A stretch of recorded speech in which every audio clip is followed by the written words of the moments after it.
Little Joe and the Sea Dragon.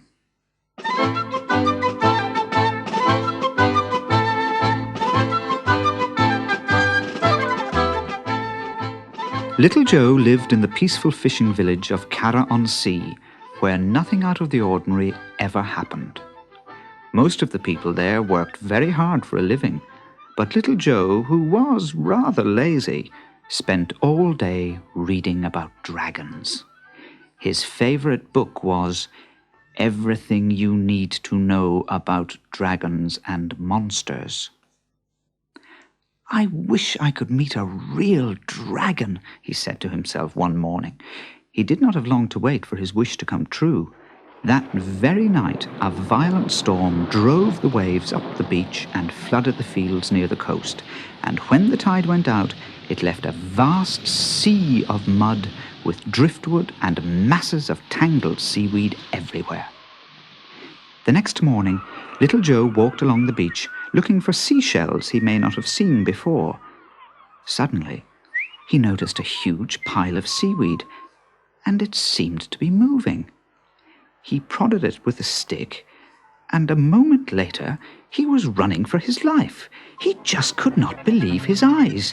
The seaweed was following him.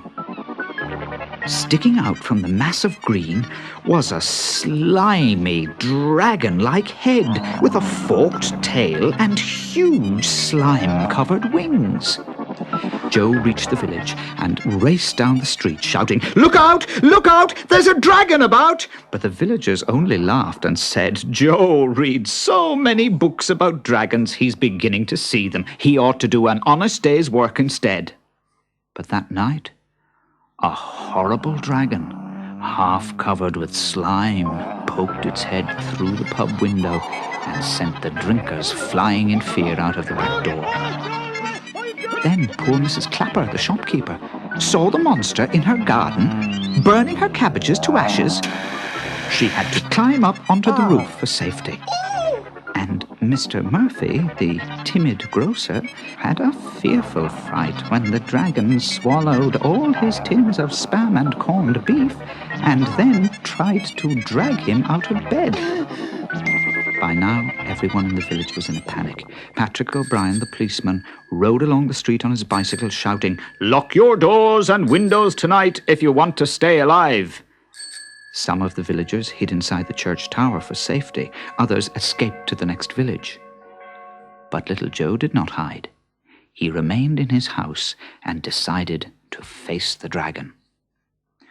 Searching through his books, he came across a passage that read, "No dragon can bear the sight of his own reflection in a mirror." This gave him an idea. First, he opened his bedroom window wide. Then he hung a large looking-glass on the wall opposite. Finally, he switched off all the lights and waited. Just after midnight, the dragon crept along the street and stopped outside Joe's front gate. Breathing fire and smelling of bad fish, it reached up to his window and squeezed its terrible great head through it.